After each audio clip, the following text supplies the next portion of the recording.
Hello दोस्तों, math study centre में आपका स्वागत है। आज हम लोग क्लास 10th के चैप्टर नंबर 1 पढ़ने वाले हैं, जिसका नाम वास्तविक संख्या है।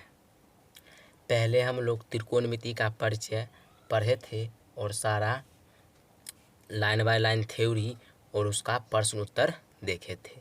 आज हम लोग चैप्टर नंबर 1 पढ़ेंगे, जिस चैप्टर का नाम वास्तविक संख्या है।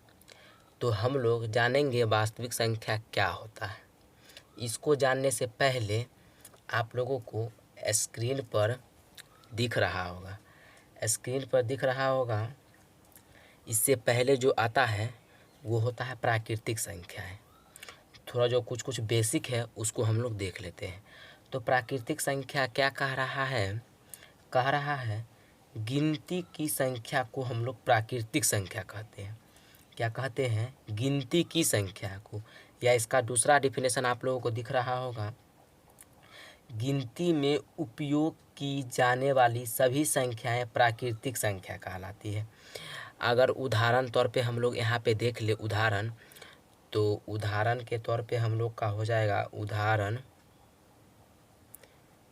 के तौर पे हम लोग देखें तो आपका हो जाएगा गिनती की संख्या को प्राकृतिक संख्या कहते हैं, या गिनती में उपयोग की जाने वाली सभी संख्या प्राकृतिक संख्या होती है। तो गिनती की संख्या को क्या बोलते हैं? प्राकृतिक संख्या, यानी कि 1 2 3 4 5 डॉट डॉट करके ऐसे ही इन्फानाइट तक जाएगा, यानी कि ये आगे की ओर बढ़ते रहेगा,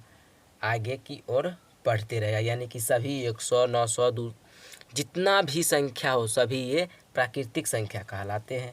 जिन संख्याओं को किसी वस्तु के गिनने के काम में लिया जाता है उन्हें प्राकृतिक संख्या कहते हैं। ये तीसरा डिफिनेशन हो जाएगा आप लोगों का। जैसे टेबल पर 5 किताब रखी हुई है, तो ये भी प्राकृतिक संख्या है, क्योंकि 5 किताब, तो गिनती को संख्या को हम लोग जानते हैं प्राकृतिक संख्या कहते हैं। अब आप लोगों को दिख रहा होगा स्क्रीन पर अगला पूर्ण संख्या क्या होता है।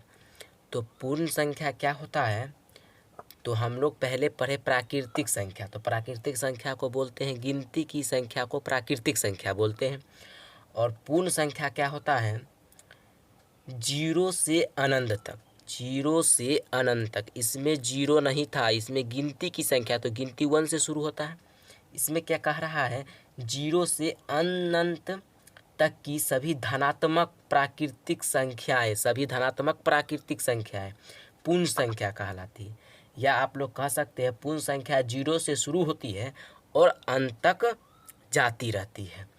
तो इसका जैसे में आप लोग लिख सकते हैं, जैसे में क्या होता है, इसका लिख सकते हैं 0 लगाइएगा और जितने भी प्राकृतिक संख्याएं होते हैं वो सब लिख दीजिएगा। ये भी इनफाइनाइट तक जाएगा। तो ये धनात्मक है, दोनों ही धनात्मक, ऋणात्मक चिन्ह के साथ नहीं जाएगा। अभी हम लोग पढ़ रहे हैं प्राकृतिक संख्याएं, पूर्ण संख्याएं, जो देख लिए हम लोग। और इसको आप लोग यहाँ संख्या रेखा पर भी दर्शा सकते हैं। ये संख्या रेखा आप लोग जानते हैं, इसको संख्या रेखा पर 0 से शुरू कीजिएगा और 1 2 3 4 5 6 ऐसे अनंत तक बढ़ते चल जाइएगा। अब ये आप लोग का जो बेसिक था ये था, और एक और आता है इसी में आप लोगों का प्राकृतिक संख्या पढ़ लिए आप लोग, पूर्ण संख्या भी पढ़ लिए। अब एक आता है पूर्णांक संख्या। तो ये आप लोगों का स्क्रीन पर शो कर रहा होगा पूर्णांक संख्या क्या होता है। तो ये उदाहरण था जो आपका प्राकृतिक संख्या था, और ये उदाहरण था ये पूर्ण संख्या का था, और ये प्राकृतिक संख्या का था। और हम लोग अब देखने वाले हैं यहाँ पर, वो होता है पूर्णांक संख्या एक होता है। तो पूर्णांक संख्या क्या होता है? तो पूर्णांक संख्या क्या कहता है, जो स्क्रीन पर आप लोगों को दिख रहा होगा। पूर्णांक संख्या क्या कह रहा है कि धनात्मक और ऋणात्मक और शून्य से मिलकर बनी हुई संख्या पूर्णांक संख्या कहलाती है। यानी कि इसमें क्या हो सकता है, -5, -4, -3, -1, यानी कि ये माइनस वाला भी संख्या और जीरो को लेकर और प्लस वाला भी संख्या, ये सभी क्या है, पूर्णांक संख्या है। तो इसको आप लोग चाहिएगा तो संख्या रेखा पर कैसे दर्शाइएगा, तो संख्या रेखा ये है और यहाँ पे मान लीजिए ये आपका ये संख्या रेखा है और यहाँ पे मान लीजिए ये जीरो है आपका, तो इधर जाने वाली सभी संख्या ऋणात्मक होती है तो माइनस इन्फिनाइट तक जाएगा, और इधर जाने वाली धनात्मक होती है तो ये प्लस इन्फिनाइट तक जाएगा। बीच में ये सारा रहेगा, ऐसे ऐसे सारा बढ़ते चला जाएगा, इधर भी ऐसे -1 -2 बढ़ते चला जाएगा। ये आप लोगों का जो बेसिक था प्राकृतिक संख्या, पूर्ण संख्या और पूर्णांक संख्या, वो आप लोग देख लिए। अब हम लोग बढ़ते हैं इसमें, अब चैप्टर की ओर बढ़ते हैं। तो चैप्टर हमारा था क्या था, वास्तविक संख्या। तो वास्तविक संख्या क्या होता है इसको जाना था। इससे पहले हम लोग को कुछ ये बेसिक टर्म था, प्राकृतिक संख्या, पूर्ण संख्या और पूर्णांक संख्या, वो देख लिए। अब हम लोग बढ़ते हैं वास्तविक संख्या क्या होता है। ये आप लोग का चैप्टर है जो 10th क्लास में पढ़ना था, ये आप लोग का बेसिक था। दूसरे क्लास में पढ़ना था, 8, 9, 10th में ये सब दिया हुआ है। अब हम लोग पढ़ेंगे वो होगा आपका वास्तविक संख्या। अब लेसन की ओर बढ़ते हैं, आप लोग ध्यान से देखिएगा। तो वास्तविक संख्या क्या होता है, तो स्क्रीन पर दिख रहा होगा वास्तविक संख्या। तो वास्तविक संख्याएँ क्या होती हैं, परिमेय और अपरिमेय संख्याओं को सम्मिलित रूप से लिखने पर वास्तविक संख्याएं प्राप्त होती है। अर्थात प्रत्येक परिमेय एवं अपरिमेय संख्या वास्तविक संख्या है। तो वास्तविक संख्याएं क्या होती हैं, परिमेय और अपरिमेय। तो आप लोग जानते होंगे परिमेय किसे कहते हैं, अपरिमेय संख्या किसे कहते हैं, आप लोगों को डाउट उठा होगा। तो यहाँ पर देखिए आप लोग वास्तविक संख्या, तो वास्तविक संख्या हम लोग लिखते हैं, वास्तविक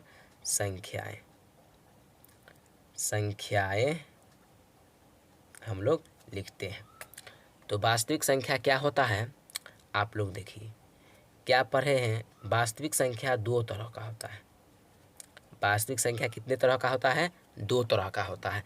एक होता है परिमेय संख्या, क्या होता है, जो इस लेसन में आप लोगों को पढ़ना है। एक होता है परिमेय संख्या, एक होता है अपरिमेय संख्या। अपरिमेय संख्या, तो आप लोग को पता चल हो गया होगा वास्तविक संख्या दो प्रकार का होता है, एक परिमेय संख्या, एक अपरिमेय संख्या। तो इसका डिफिनेशन आप लोग को पता चल गया होगा। परिमेय संख्या और अपरिमेय संख्या के समूह को वास्तविक संख्या कहते हैं हम लोग। तो वास्तविक संख्या कहते हैं, तो इसका एग्जाम्पल हो गया आप लोगों का। डिफिनेशन तो आप लोगों को स्क्रीन पर दिख गया होगा। इसका एग्जाम्पल हम लोग लेते हैं, यहाँ पे एक एग्जाम्पल लेते हैं। एग्जाम्पल क्या लेंगे, देखिए √3 वास्तविक संख्या, उसके बाद √9 ये भी वास्तविक संख्या है। या आप लोग कह सकते हैं इसको 2/5 ये भी वास्तविक संख्या, या कुछ भी ले सकते हैं 4/11 या फिर √9/√25 ये भी लिखते। इसका वर्गमूल कीजिएगा तो 3/5 हो जाएगा। ऐसे बहुत जाते रहेगा।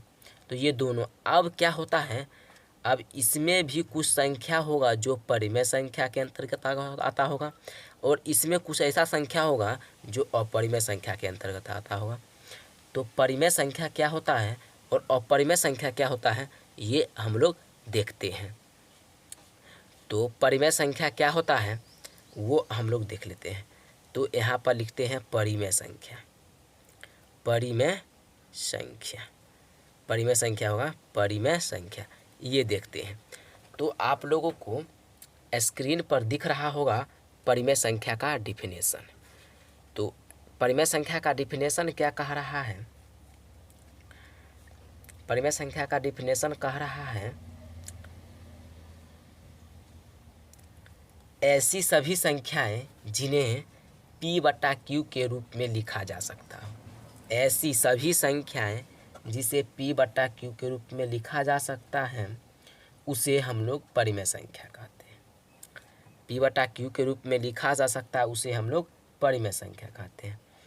तो ये हो गया आपका P और ये हो गया Q। इसके रूप में लिखा जा सकता है, उसे क्या बोलते हैं हम लोग, परिमेय संख्या बोलते हैं। और यहाँ पे जो हो गया p आपका हो गया कोई पूर्णांक संख्या रहेगा। तो पूर्णांक संख्या का डेफिनेशन आप लोग जानते होंगे। और ये q है, ये 0 के बराबर नहीं होगा, यानी कि q इजकल टू नॉट 0, यानी कि q यहाँ पे 0 होगा तो ये अपरिभाषित हो जाएगा, ये तो परिमेय संख्या होगा ही नहीं। तो ये हो गया। तो इसका आप लोग एग्जाम्पल तो बना सकते हैं। क्या होगा एग्जाम्पल आप लोगों का, हो जाएगा 1/2, ये क्या है, परिमेय संख्या है। 3/2 क्या है, परिमेय संख्या है। -4/5 क्या है, परिमेय संख्या है, देखिए पूर्णांक है। उसके बाद क्या लिख सकते हैं आप लोग, √25 लिख सकते हैं, ये भी परिमेय संख्या है। कैसे, तो क्योंकि इसका वर्गमूल 5 होता है। अब तो आप लोगों को पता चलेगा परिमेय संख्या। एक बार और डिफिनेशन देख लीजिए, ऐसी सभी संख्याएं जिन्हें p/q के रूप में लिखा जा सकता है उसे हम लोग परिमेय संख्या कहते हैं। तो हो गया आप लोग का परिमेय संख्या। अब एक आता है आप लोग का अपरिमेय संख्या। अपरिमेय संख्या क्या कहता है, ऐसी संख्याएं जिन्हें हम लोग p/q के रूप में लिख नहीं सकते। तो स्क्रीन पर दिख रहा होगा, इसका डिफिनेशन हम लोग पढ़ते हैं। क्या कह रहा है, ऐसी संख्याएं जिन्हें हम लोग p/q के रूप में नहीं लिख सकते। और जहाँ p पूर्णांक संख्या है, यही आपका रहेगा पूर्णांक संख्या। और क्या कह रहा है, q इजकल टू नॉट 0, माने कि यही रहेगा इसमें भी, लेकिन इसको नहीं लिख सकते। कैसे लिख सकते हैं, तो इसका एग्जाम्पल आप लोग देखिएगा, ये अपरिमेय संख्या का, अपरिमेय संख्या का इसमें क्या लिख सकते हैं आप लोग, इसको लिख सकते हैं √2। देखिए √2 का वर्गमूल नहीं होता है, इसको तो p/q के रूप में आप लोग लिख नहीं सकते हैं। तो यहाँ √2 हो गया, ये अपरिमेय संख्या हो जाएगा। √5, √7, √29 ये आप लोग लिख सकते हैं, ऐसे अनंत तक जाएगा। अब एक की पॉइंट्स आता है जो इसमें आप लोगों को दिया हुआ है अपरिमेय संख्या में, ये आप लोगों को स्क्रीन पर दिखा रहा हूँ। तो की पॉइंट्स क्या कह रहा है, स्क्रीन पर आप लोगों को दिख रहा होगा। क्या कह रहा है, पहला की पॉइंट्स देख लीजिए आप लोगों का। क्या बोला है, परिमेय और अपरिमेय संख्या के योग हमेशा अपरिमेय संख्या होते हैं।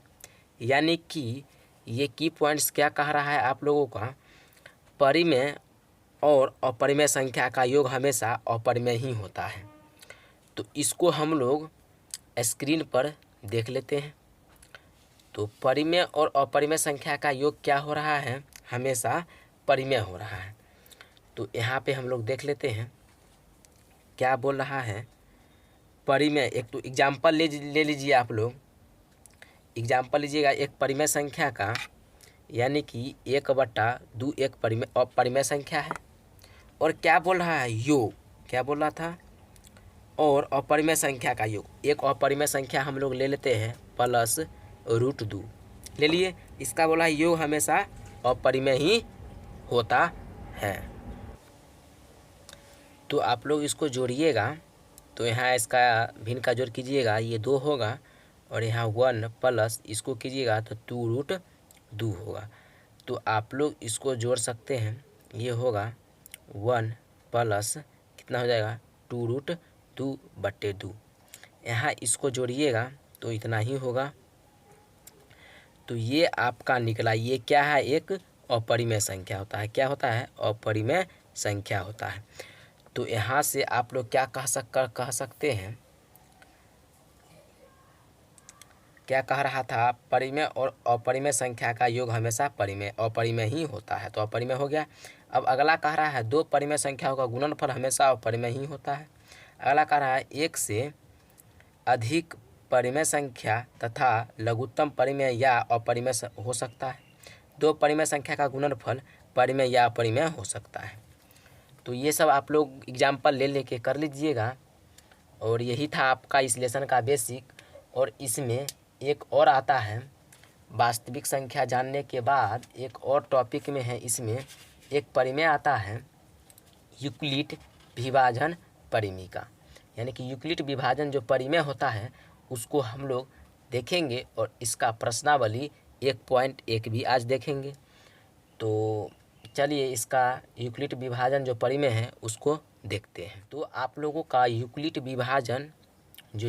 विभाजन है एल्गोरिदम, वो क्या कह रहा है। इसमें इसी से आपका सारा प्रश्न बन जाएगा। और वास्तविक संख्या, परिमेय संख्या, और परिमेय संख्या क्या होता है इसको देख लिए। और आपका यूक्लिड विभाजन परिमेय क्या होता है वो देखिए आप लोग। तो यहाँ हम लोग लिखते हैं क्या है, यूक्लिड लिखते हैं हम लोग, यूक्लिड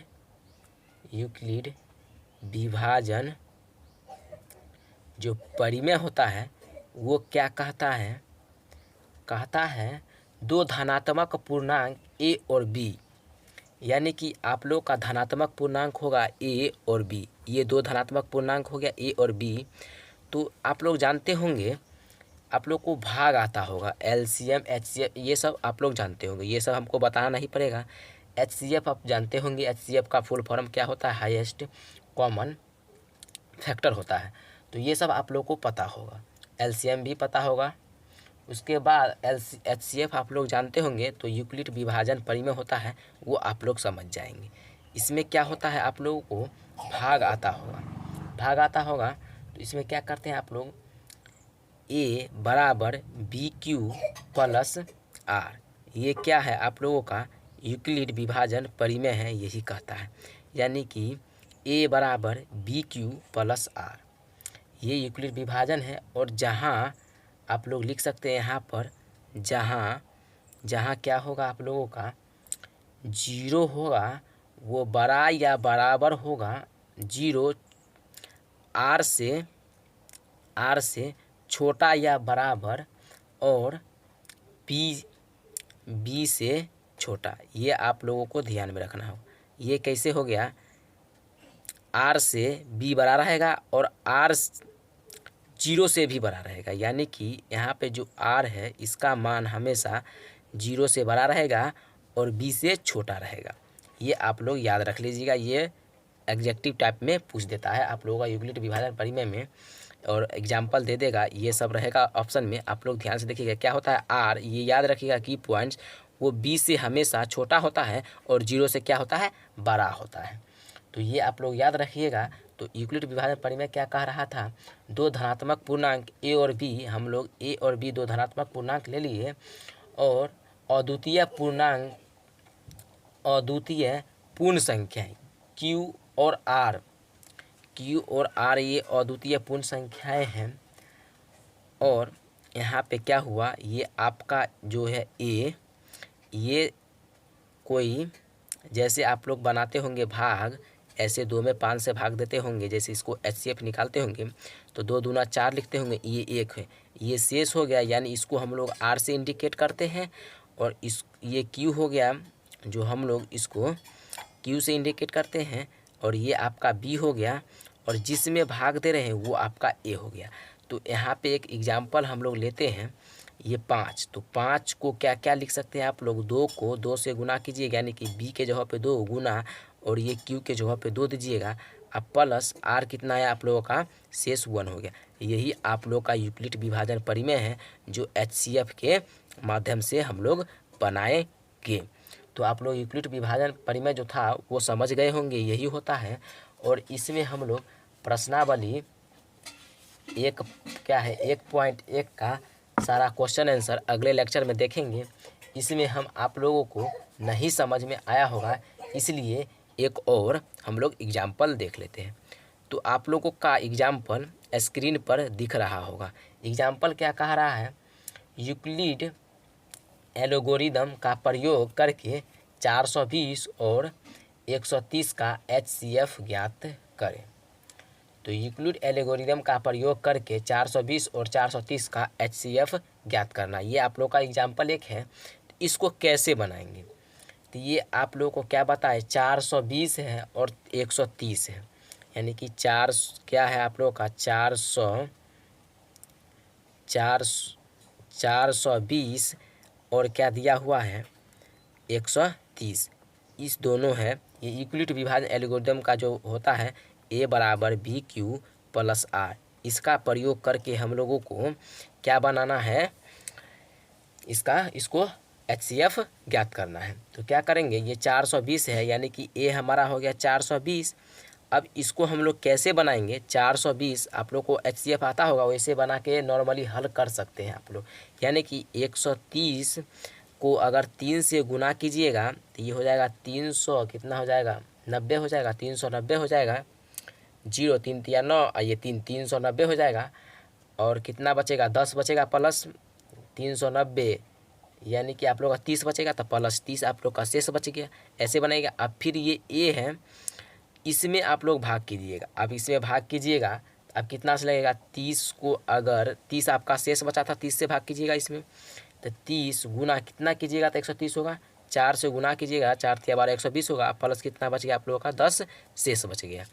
अब उसके बाद इसको 30 में आपको 10 शेष बच गया, इससे आप लोगों को भाग देना। इसको गुना कीजिएगा, कितना से गुना कीजिएगा, 30 पूरेगा, 3 से गुना कीजिएगा, यानी 10 या 30, और शेष कितना बचा आप लोगों का 0। यानी कि यहाँ से आप लोग लिख सकते हैं, अतः 420 और 130 का HCF कितना हमारा हो गया, 10। ये आपका आंसर हो गया, यही आपका आंसर हो गया। तो यही कुछ नहीं है, आप लोगों को भाग विधि से आप लोगों को मौसो आता होगा, उसी से बनाइएगा। और ये फार्मूला जो होता है, इसका नाम है यूक्लिड विभाजन एल्गोरिदम, जो हम आप लोगों को बताए थे। ऐसे ही सारा प्रश्न बनेगा। तो अगले लेक्चर में हम लोग प्रश्नावली 1.1 देखेंगे। तब तक यहीं पर वीडियो को समाप्त करते हैं।